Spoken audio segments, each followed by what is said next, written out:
Stephen Miller here. You may know me from the Trump administration, sitting next to my good friend, principal conservative leader, and beloved senator from Florida, Marco Rubio, who is out with an incredible new book. I just finished reading it. I loved every single page. I learned a great deal. I was inspired enormously, and I can't wait to talk to the senator about it. We're going to ask some really incredible questions during tonight's live signing. But before we get to the Q&A, let's hear directly from the man himself. Let's hear from Senator Rubio about his exciting and truly eye-opening new book. Well, first of all, thank you for doing this, Stephen. Thank you all for tuning in. I look forward to talking a lot more about it and about what caused me to write this book and really what drove me to the point. Let me back up and say, look, I'm a product of the American dream, right? My parents came here from Cuba in 1956. My dad was never more than a bartender. And I say never more because he never made a lot of money. My mom was a maid, a cashier, worked at a factory making aluminum chairs. And despite all that, right, the fact that they didn't have any connections, didn't have any money or anything, they were able to own a home. They were able to retire with dignity. They left all four of their kids better off than themselves. So when you live that experience, there was no one that was going to convince me that this isn't the greatest country in the history of the world. And it was that optimism and preserving that kind of America that propelled me into politics and ultimately caused me to run for president in 2016 is because I felt like, okay, needs to be defended. But here's what happens. You run for president and suddenly you interact with people who love America as much as I did, but they weren't nearly as optimistic about the future. And you start to because Florida doesn't have a traditional Rust Belt. We certainly have places that are challenged economically, but it's always been a frontier state and at the leading edge of transformation and the like. But you go to some of these places like I did in New Hampshire and other places, and you would run into people who would tell you, my grandfather worked at this factory or in this place. My father worked there. My mother worked at this place. And I used to work there, but now it's gone, right? So now I'm unanchored. They tell me if I move and I go halfway across the country, maybe I'll find a job that'll allow me to have that kind of life, but I got to go back to school and I can't afford to do that because I'm 40-something years old. Or you would go to these other places that clearly were once vibrant communities, but had been hollowed out. And not just because the jobs or the factory or whatever left. The PTA is gone. The Little League team is gone. The churches may have collapsed. Place after place where this happened. You ask yourself, well, how could this have happened? What led to this? And obviously what's created this friction in our society? Because the one thing I think is pretty unifying in America in a time of great divisions, everybody has this feeling something's wrong, doesn't feel right. So what is it? So when you experience that, it causes you to ask yourself, well, what is it? Like I need to really learn it, both in the people's stories and what I was exposed to. And it's where it really became apparent to me that our leaders, and I say this across the political spectrum, made a terrible decision in the early 1990s. At the end of the Cold War, there was this notion that history was over, that from now on, being a nationhood didn't matter, right? And country wouldn't matter anymore. There would be no nation-state conflict because we were all going to be consumers and investors in a global economy. And the only thing that mattered is how much money can you make back if you invest money and how cheap are things when you go buy them at a store. And if it means sending jobs to another country, who cares? You'll find a better job one day and it'll pay more. If it means sending a factory to another country, who cares? They'll make it cheaper. Your prices will be less and we'll figure out something else to do with that building.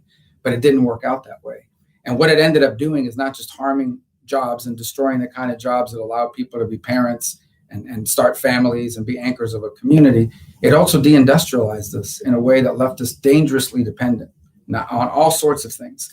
And it was sort of this idea that all that mattered is the market outcome. And I'm a big believer in the market.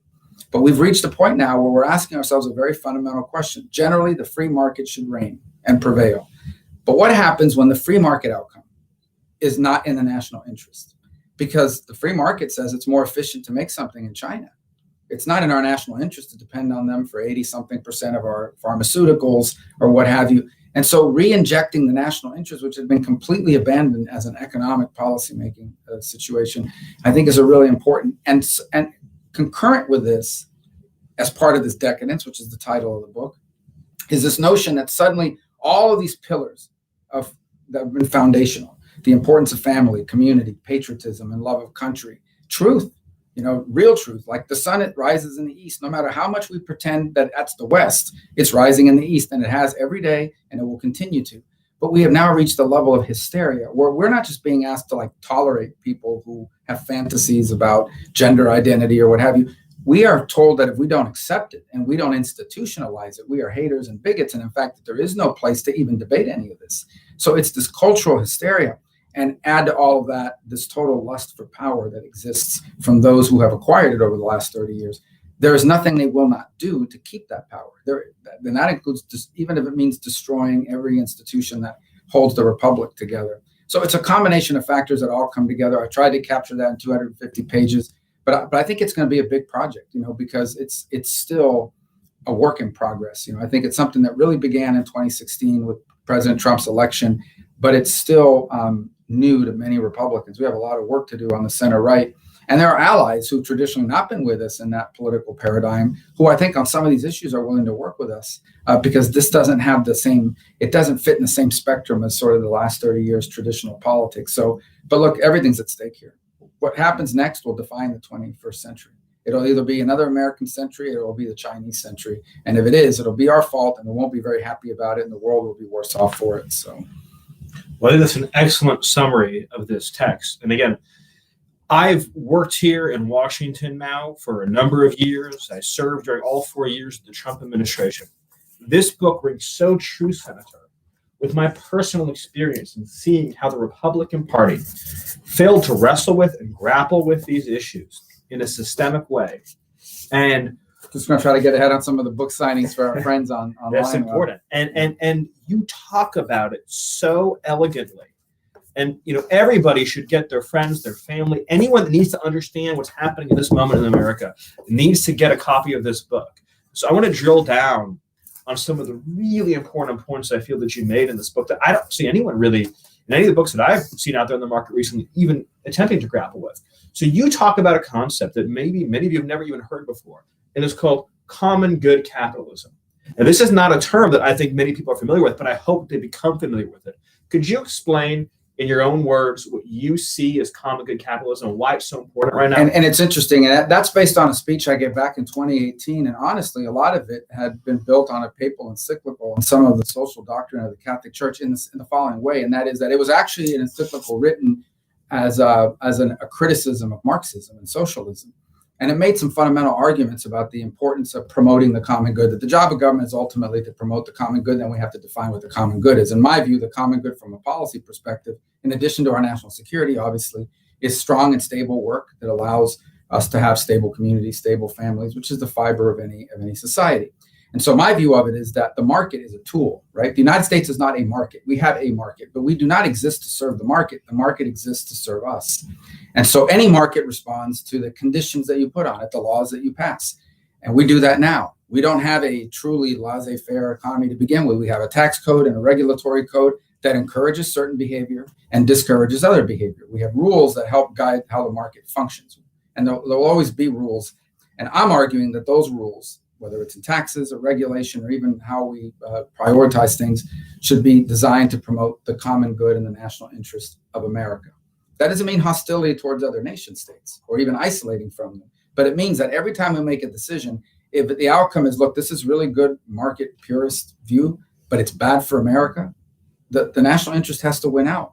If we're not interested in America's national interest, nobody else in the world is going to be looking out for our national interest. And the big mistake was the notion that somehow China or Russia or some other global power would also abandon the national interest. They did not. China for 30 years has been dedicated to building their national interest, and we have abandoned it. So the common good capitalism is turning the market, the free market, into a tool that serves the nation, as opposed to seeing the nation as a tool that serves the market. It's still capitalism, but it is guided by the principle that our number one objective in public policy is to do things that are good for Americans in America. If we're not going to do it, no one else is going to do it. Well, in addition to being a political text, and frankly, a socioeconomic text, this is also a history text too. And one of the things I think you do so well in this book is you weave our current political narrative into American history.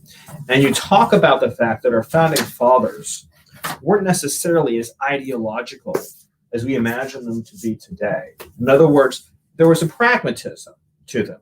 There was an understanding of the basic things a nation had to do. And you talked about their experience in the Revolutionary War, not being able to produce the basic necessities for national defense. Right. And then you carry that forward and you go to Henry Clay and the American system, and you talk about a whole economic model that was built on the idea that we had to at least produce the necessities of our national life. And then you talk about how we lost connection with that and you ultimately build up into when China enters the World Trade Organization. I'm hoping you could talk just briefly about this moment that and it really anchors your whole book, the end of history and what happened after the Cold War. I'm hoping you could just briefly talk about this time period in the 90s where we leapt sort of headlong into both financialization, China's entry into the World Trade Organization, offshoring, outsourcing, all these things kind of happening at once, and what that mistake was as we look back at it today. All right. The mistake really begins with the belief that somehow human nature had changed, right? That the end of the Cold War meant we had won, the Soviet system had lost, and now everyone inevitably was going to be a neoliberal democracy or republic, and they were going to be free enterprise, and they were all going to play by the same rules. And if there were people cheating, like if China was going to cheat or someone else was going to cheat, don't worry. Once they get rich, they'll become just like us. And I, in the book, put quotes both from George H.W. Bush and from Bill Clinton that are painful to read in hindsight, where they talk about we won't just be exporting our products, we'll be exporting our values. As if somehow China, an ancient culture with the hundreds of thousands of years of history, is somehow going to be changed because they're eating Big Macs and drinking Coca-Cola. So that was the view, and it was a fantasy. It was always a fantasy. But we built public policy around that fantasy. And I remember vividly, because look, I say a product, I was raised in that political orthodoxy, which was that it, in the end, is a positive. Because, yes, they'll make they'll make the cheap things and we'll make the expensive things, and we'll have the better paying jobs, and they'll still be stuck in these factories, the work we once used to do. And as they get more prosperous, they too will demand political freedom and everything else. And nation state won't matter. That's the other point. It was a line that used to be used a lot in academia, which is 2 countries with McDonald's will never go to war with each other, which sounds silly in hindsight. The argument, though, was that if you can intertwine these economies, we will never go to war with another country because we'll lose too much money going to war. Totally ignoring, by the way, that the great economic powers fought both World War I and World War II, and they were pretty vibrant trade partners leading up to the day where those wars started. So it was a terrible mistake. And, we had the luxury of being a unipolar power for 25, 30 years. And so we got away with a lot, but the erosion continued. And suddenly, we get to this point where we're having societal costs as a result of it, which, by the way, are not just unique to America. Every industrialized, advanced economy in Western society in the world is going through the same friction, right? Because at the end of the day, people want jobs and the ability to earn for themselves a stable life, the same cultural rot and breakdown, and the same tests of their institutions. That we're facing here. We're obviously facing at a grander scale because of the power and influence of America. So these were a terrible decision, and terrible assumptions that were made, grounded on complete fantasy and untested theory. And we put at risk the standing of the most important and vibrant and exceptional nation in the history of the world because we walked away from all of the pillars that it was built upon. That's well said. And we're going to move now to some audience questions and some reader questions. But I just wanted to put a capstone on that by saying, if you read this book, you will be so well equipped to be able to have this debate and this dialogue in your community, with your friends, with your peers, in your local civic circles, because the Center does such an excellent job, not only of making these points, but of marshaling the history and identifying the quotes. And they really are breathtaking to read. Our elites in the 90s predicting that if we just did tons of trade with China and we just gave them unfettered access to all of our markets, that China would basically look like a progressive liberal democracy in 15 years. So let's take the first question from one of your readers in the audience. So Shane asked, is there one main theme, Shane from Michigan, is there one main theme you would want your readers to take away from this? Absolutely. And here's the main theme. The main theme is that you always have to be a country that has an economy that produces good jobs for your people, that can make things, the essential things for itself, not just warfighting material, but the ability to feed your people and power your economy and everything in between. And that the number one obligation of our leaders is to act in the national interest of their country above all else. That doesn't mean isolating from the world or being hostile to your enemies. But when push comes to shove and a decision has to be made, you have to first and foremost act in the best interest of your country, because country and place matters. It matters. And the point I'll make about that is, if you drop human beings anywhere, and I say from a college campus to a prison, the first thing people want to do is they want to join something and belong to something with other people. And that's where nationhood comes in. What's unique about our nationhood is not built on the color of your skin or your ethnicity. America is literally a collection of people that have either came or their ancestors came from all over the world. America's never been an ethnicity or a race, but it is American. And there is an American identity and a culture that's built up around that. Place matters. Geographic place matters. And that's why borders matter. And the reason why we're having a run on the border now, and we've had for a long time, is because this idea that who cares? I mean, if we're all citizens of the world, shouldn't people be allowed to live wherever they want? And obviously that's not true in any society, and it will never be true in ours. So place matters. An economy that creates jobs and industrial capacity matters. And that the basic building block of every society is your family and community. And without those two things stable and in place, nothing government does matter. Wrapped up around this. If that's our national interest, remember, and those things are, our leaders must always act in the national interest, no matter what the decision is, whether it's going to war or what some economic policy we're pursuing. Excellent. So this is a very interesting question, and I'm actually curious myself to hear the answer to this one.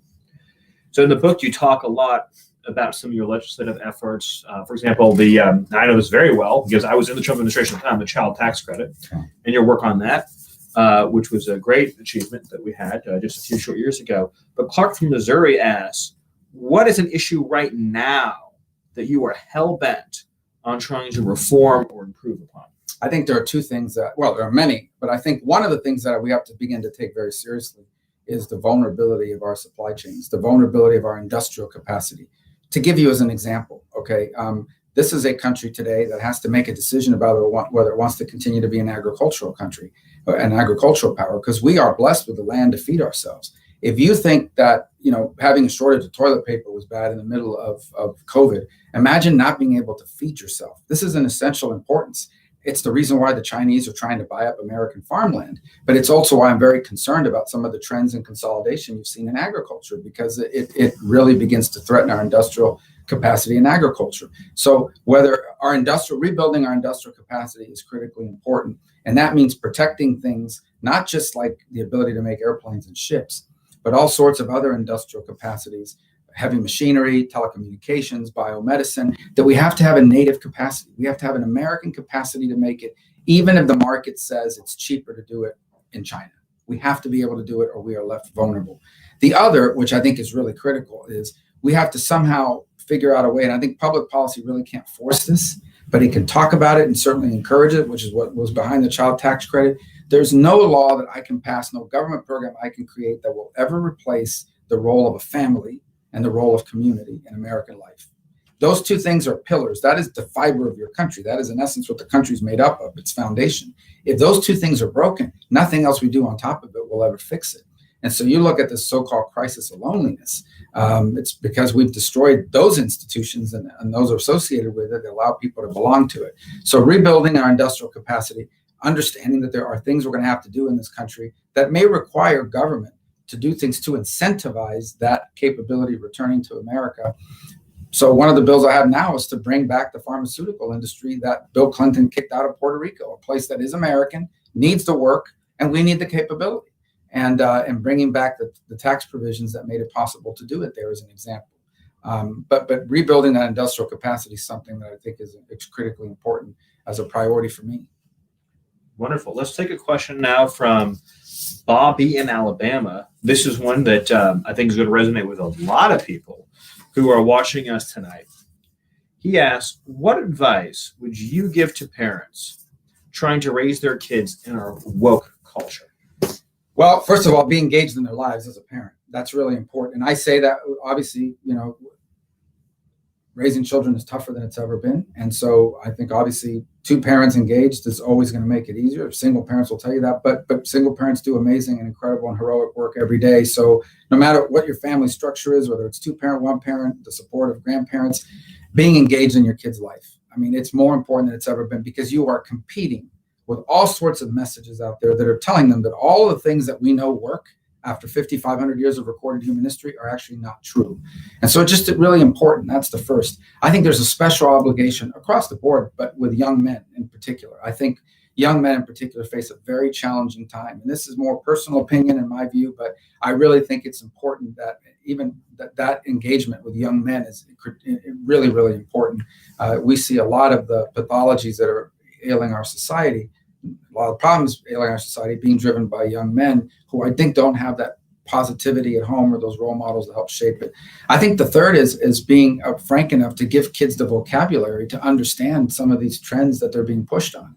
Look, this is my personal view. This is how I would talk about it to my kids. Everybody has a right to do it with their own kids. But I tell them, I don't care what adults do in their lives or what you want to call yourself or whatever it may be. But what you don't have the right to do is to change the law or the policies or ask the rest of the country to ignore common sense. You can't make us pay for this stuff, and you can't force it down kids' throats. And I think we have to equip our kids with both the intellectual capability and the courage to know their parents are behind them. Not if they stand up to this in an aggressive or negative way, but ultimately to defend their position and understand where they stand on some of this. And I think the last, and this is really important because none of this other stuff matters if this is not true. I think our kids need to understand that despite all of our problems, they are blessed to be citizens of the most exceptional society in all of human history. I mean, it has no equivalent in the history of mankind, what this country built over 240 some odd years. And it's an ongoing endeavor that requires each generation to improve upon it. All the great causes in American history have been advanced by fulfilling our founding principles. The end of slavery was not imposed on us by a foreign power. Americans led that effort. Same with the civil rights movement and so forth. And I think kids need to be proud of their country, of the place that they belong to. It is a better country. That not because God loves us more, but because the people who came here or were here before us made very important decisions. And then surround yourself and your kids with positive structures. And that's why I think whether it's organized sports, religion, and your church, your synagogue, your temple, whatever, all of these things are important because no matter how much knowledge you have, knowledge and wisdom are not the same thing. Okay, knowledge is the knowing of information. Wisdom is when all that information is infused with strong values and common sense. And as I said, 5,500 years of human learning, all the things that came from that. And so I think today we run the risk of being the most highly knowledgeable but least wise generation that we've ever seen because of all this ridiculousness that's out there competing and fantasies to fill people's minds. It's a tough time to be a parent, so parents matter more than they ever have. And I think parenting is the most important job any of us will ever have. Thank you so much, Senator. That is a terrific answer. Let's go now to a question from Lauren in South Carolina, who asks, and this is a tough one because I'm sure as an author you love every part of your book, but if you had to pick one part of your book that you felt was the most important, what would it be? Well, I think the introduction, only because it sort of lays out the roadmap for what lies ahead. If I were to say people were only able to read a handful of pages, I would say, read the introduction and then somewhat the conclusion, which I think we could have probably written more about some of but I didn't think people wanted to read a book about all these bills we were going to pass. I don't pretend to have all the policy answers to all of the challenges before our country. That's not how I wrote this book. What I intend to do is identify the problem and the contours of what a movement to solve it would look like. And I think that first introduction sort of lays that out.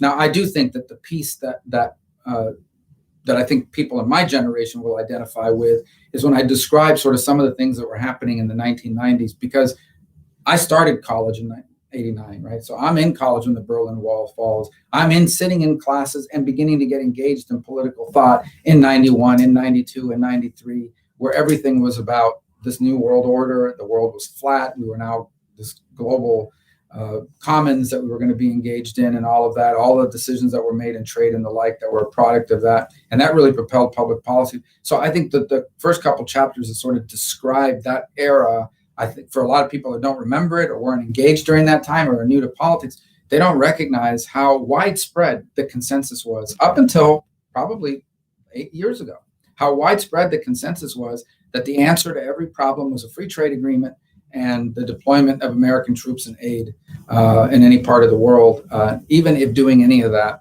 was not in our best interest, even if it harmed some domestic industry or destroyed American jobs, that was still widespread orthodoxy. And so that paragraph that talks about the 90s, that chapter that talks about that era where all of that came to fruition, explains why policymaking has been driven by that orthodoxy for a long time until very recently. You talk about this phenomenon in your book, and many people who are watching today may have a hard time believing this, but you talk about it in your book, and again, this is something that I witnessed up close and personal, how the U.S.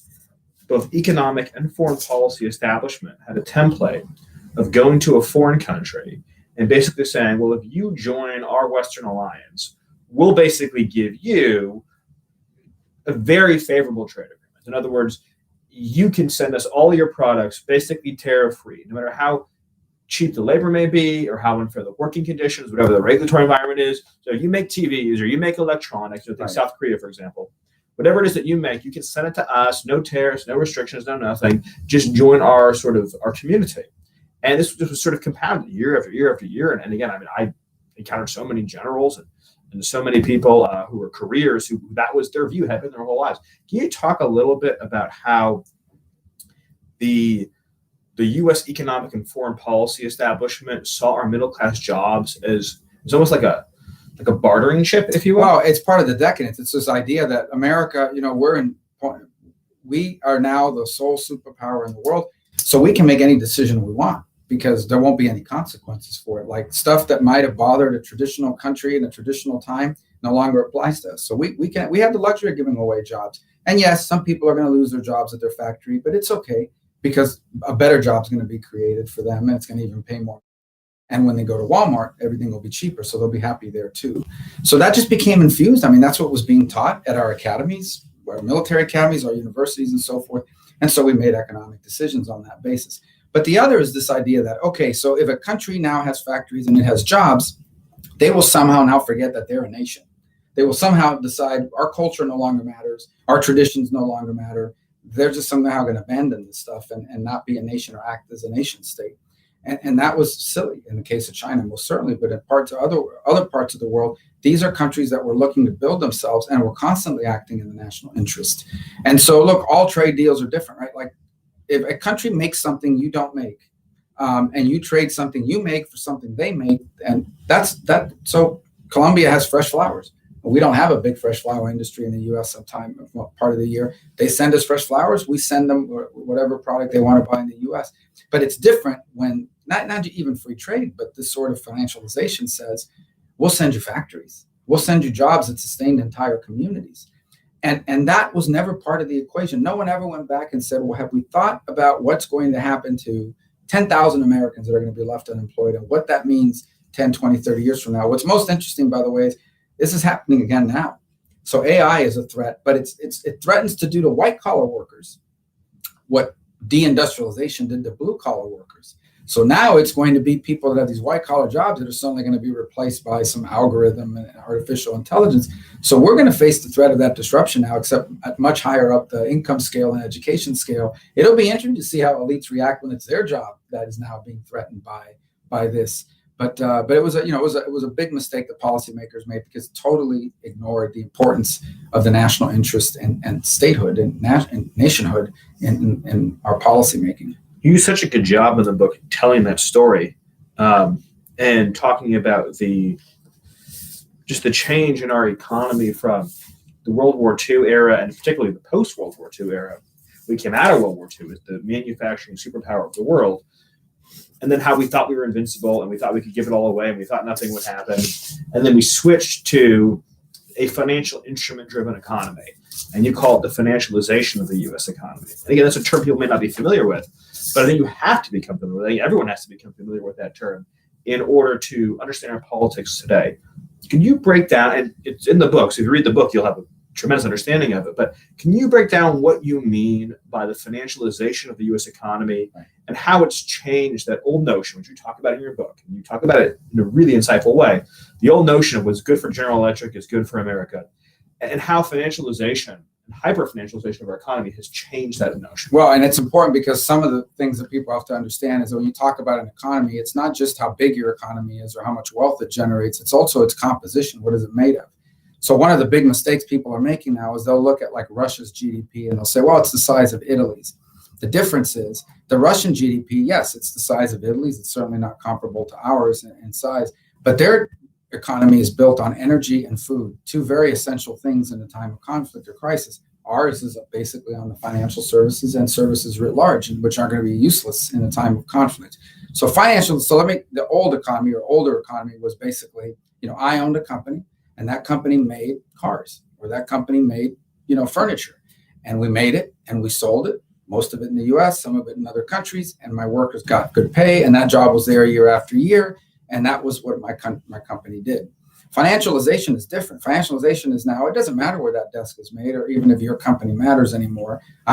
There's an investor class, there's this pool of money. And I, as a financial advisor or financial investor, move other people's money around and invest it. And I demand that that company invest that money in the place where they can make the most desks at the cheapest price, which often meant not in America. So I don't care if it left Americans unemployed. What I care is that now you're making the same, more desks at a lower price and at a lower cost, and your profits have gone up, and now my investments look really good. And so you turn on the TV every day, and we're getting national financial advice from people who have made a lot of money investing other people's money in the most efficient movement of money around the world, but not in the national interest. And so that's very different.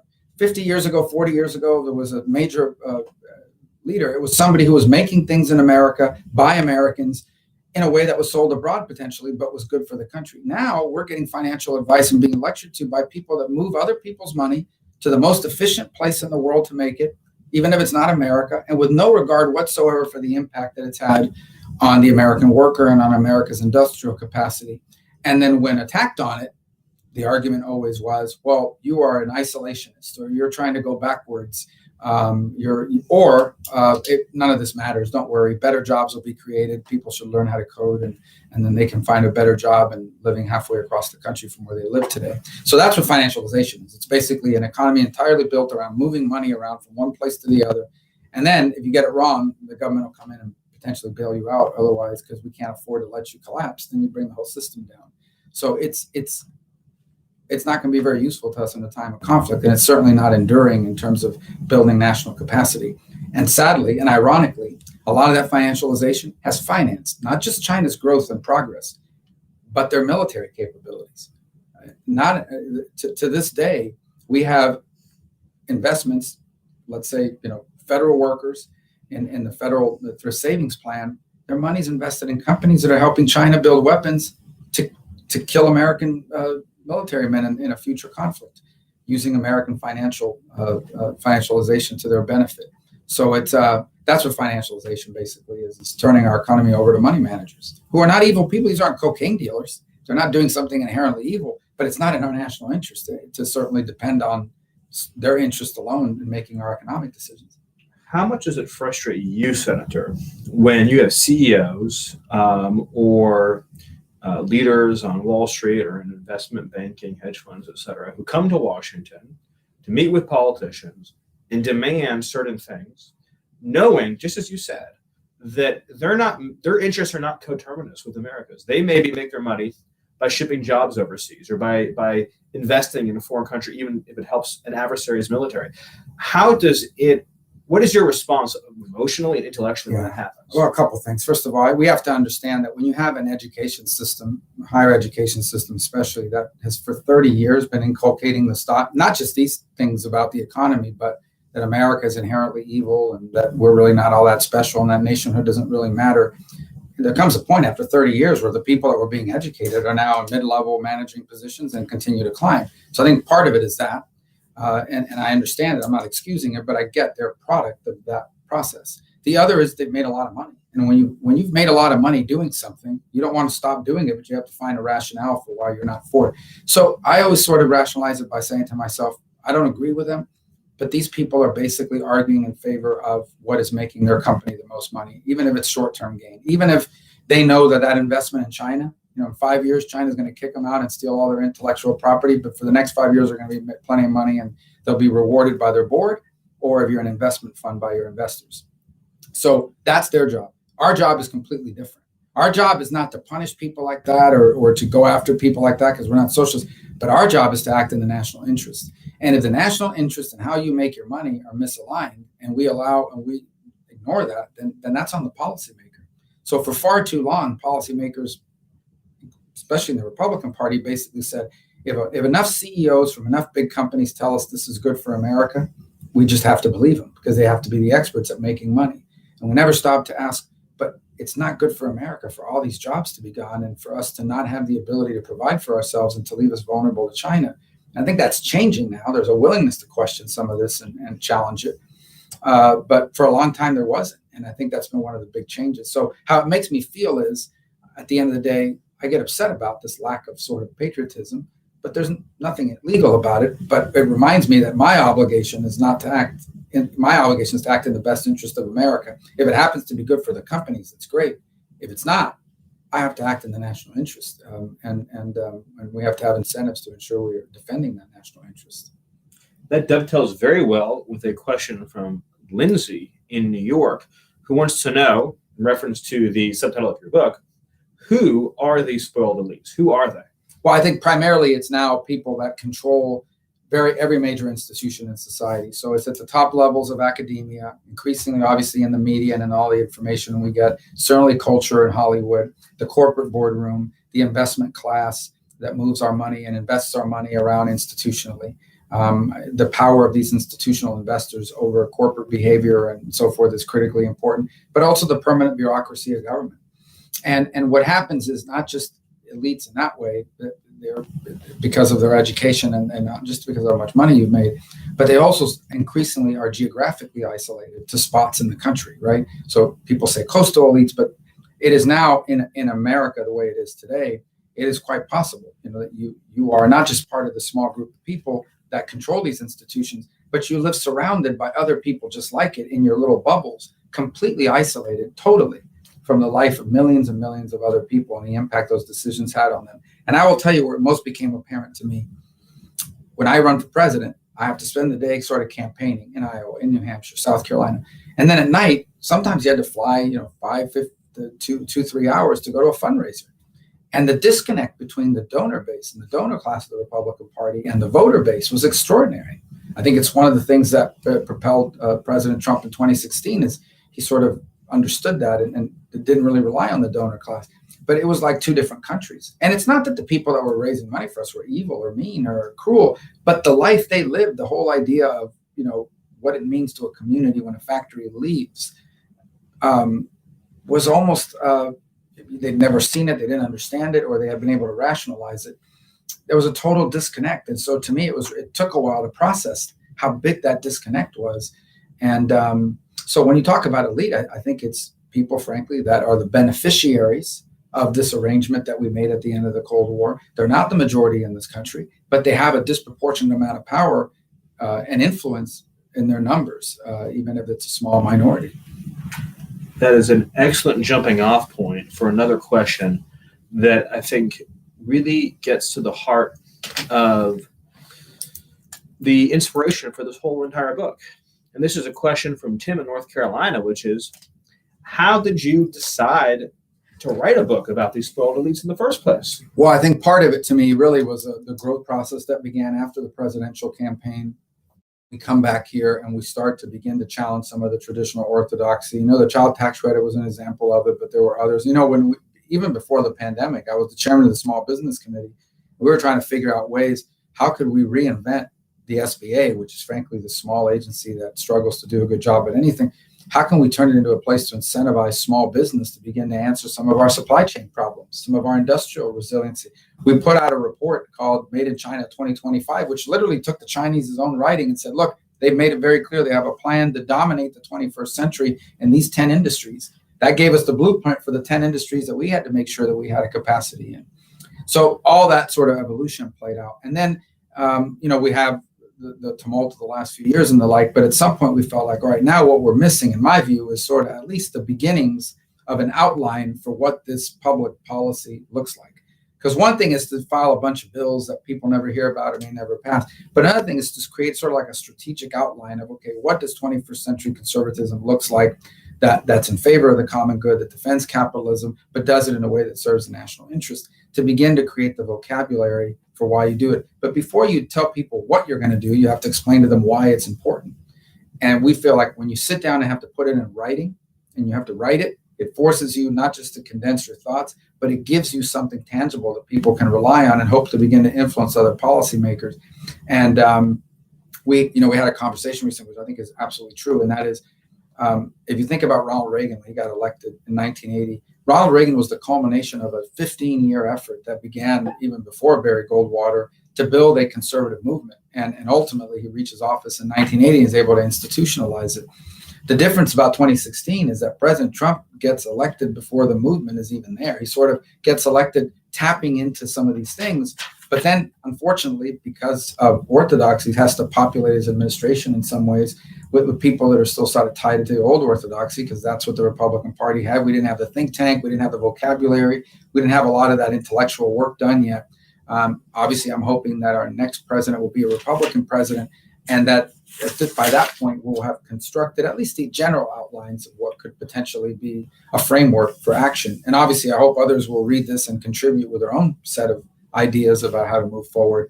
But that's really what propelled me to write the book, is we need to begin to stop complaining about this stuff and actually start creating the outlines, the infrastructure, and the constructs of what a movement like this is going to mean for the country.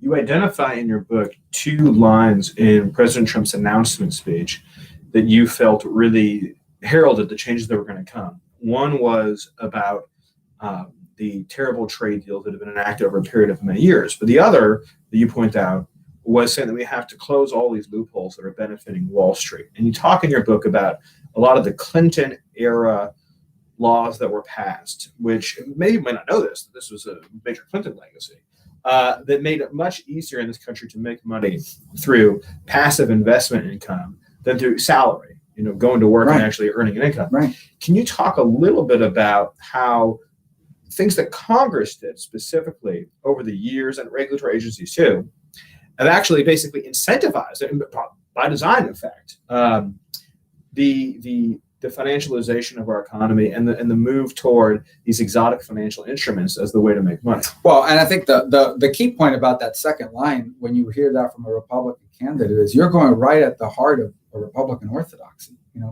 and for 30 years, this argument. Look, there's nothing bad about investment. We need investment. We need capital investment.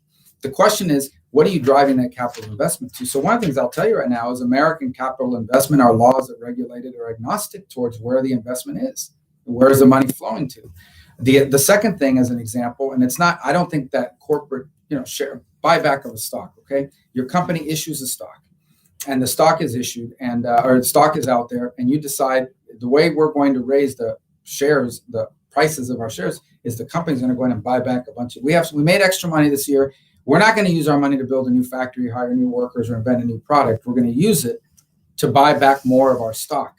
And the tax code allows you to sort of defer how you pay taxes on that benefit in a way that it wouldn't do if in fact you had invested it in a more productive way. So that's just one example. I'm not arguing that we should make buybacks illegal. I'm just saying they should be treated like any other investment decision with those profits that you've made, in the hopes that some of these companies will now be incentivized to say, well, if you're going to treat buybacks the same way as you do in reinvesting back in the business, we might as well reinvest back in the business. But financialization says, no, you need to buy back the shares, because what matters most is that at the end of this quarter or at the end of this year, your shareholders see that their shares are, the ones who are left after the buyback, their shares are actually worth more than they were before. And not because we invented a new product or opened a new factory or expanded into a new market, but because we bought back our own shares, and that's what we used our profits for. Frankly, that's what the pharmaceuticals did with a lot of the money they made off the vaccines as well. It's not an evil thing or something I'm saying should be illegal. It's just not good for America. We'd be much better off with a tax code that incentivizes them to say, okay, we made some money this year, we're going to reinvest it in a new product. The answer we get from corporate America is we have nothing to reinvest it in. But we have no productive new line or market to develop, so we have no choice but to invest it in buying back our shares. If that's the case, then I think we're in dire straits as a country. If we're not a place that's constantly expanding ability or innovating the next great thing, I don't know if 10, 20 years from now or 5 years from now, Apple is going to be coming out with the latest, greatest like they used to do, because all the incentives now are to buy back their shares, right? So it's just one as an example of the kinds of things that have been built into the system. And one of the great ironies is, and people don't realize this, Wall Street is much friendlier to the Democratic Party from a don't look at the zip codes that dominate Wall Street and big industry.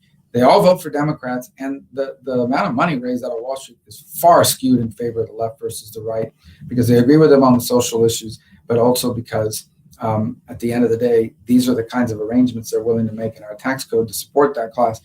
The Democratic Party and the left, frankly, has abandoned the American worker. They have sold out the working class American, in favor of the investment class and all this other ideology that's out there. And it's something that needs to be talked about and explained to people.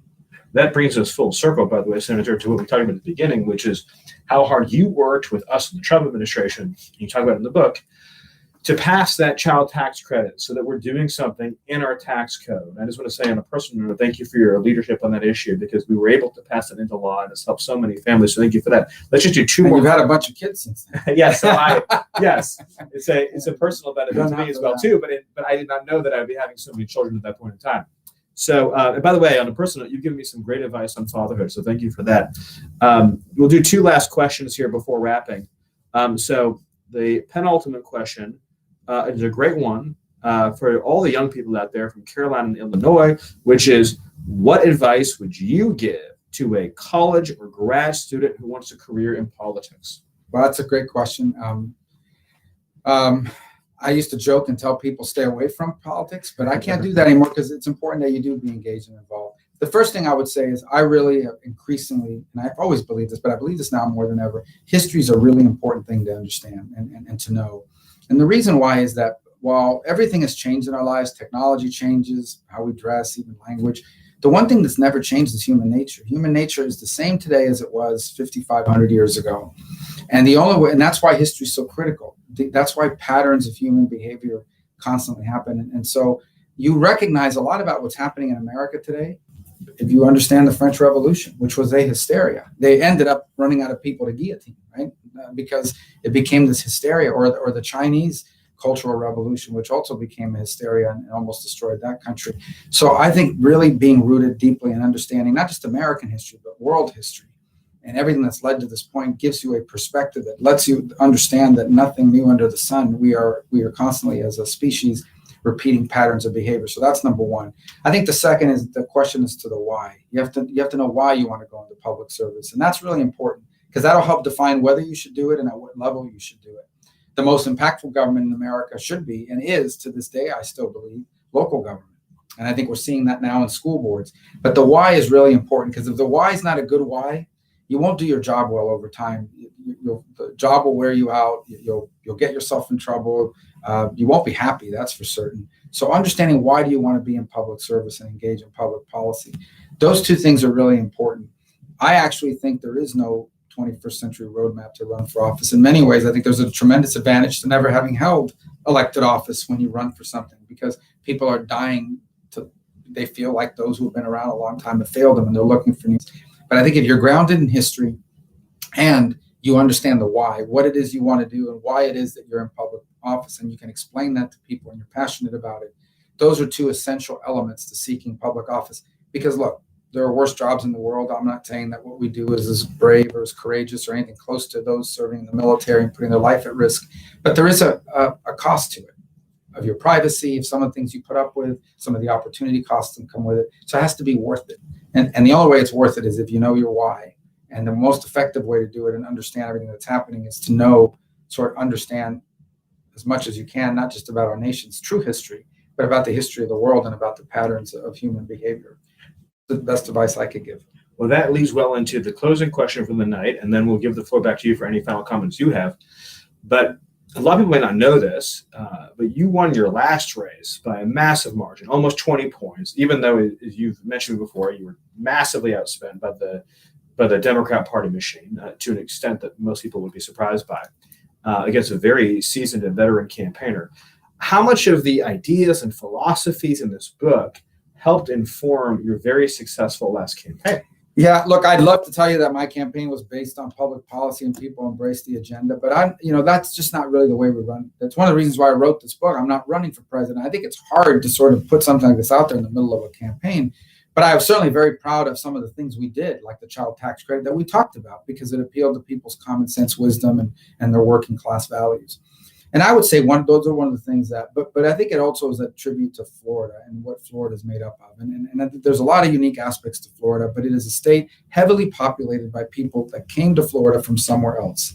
They either came fleeing some state that's lost its mind because they want to arrest criminals, because they insist you have to allow, homeless encampments in front of your home, or because taxes are too high. But in many cases, and I think you saw this yesterday when President Trump was in South Florida afterwards, it's people that came from other countries. And that's the irony here that I think is missed out. Some of the people that love this country the most are people that know what life is like in other countries.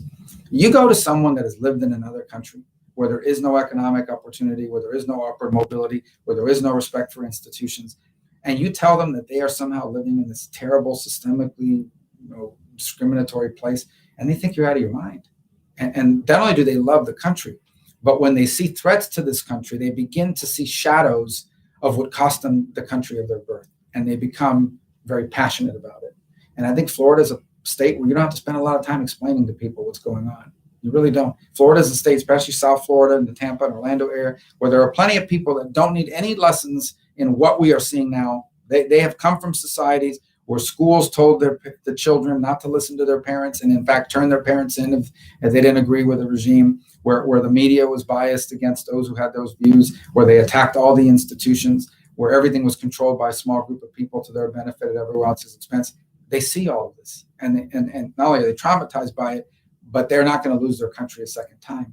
And I think that really makes Florida unique in that regard. Not that this doesn't exist in other parts of the country. We have a lot of people that have experienced that, whether they came from another state that was ruined or a country that they had to flee as a result of it. And I think they're expressing themselves politically. And that's why there's so much enthusiasm for some of the things we talk about. So the last point I would make about it is that Florida still is we have a lot of we have wealthy people. But we also have a lot of people, whether they've made a lot of money or not, that have never lost sort of their blue collar, working class value system. They've made money, but they still live as working class people with working class common sense. And I think that comes through, obviously, in our politics as well. So I think those things all really helped. And we just sort of reminded people that was the choice. And I think it borne out with a victory that we're very proud of. If you can't tell, Senator Rubio is very humble, but having talked to him a lot behind the scenes, I can tell you that he is one of the most deep, insightful, and gifted thinkers on our political issues. And I just want to say to everybody, this book here, Decades of Decadence, is a must read. And as someone who's been in Washington for a long time, every page of it rings true. It has so much to say about this moment and where we're heading next. So thank you, Senator Rubio, for your time tonight. Thanks for doing this, and I appreciate it. Thank you, guys. Thank you all about the book, and tune in. And if you haven't, please do. And again, I appreciate you all as being a part of this tonight. And it's been an honor to be able to write this and to share it with you. And hopefully have a chance to continue to talk about it and then do something about it. So thank you. And thanks for doing this, Stephen.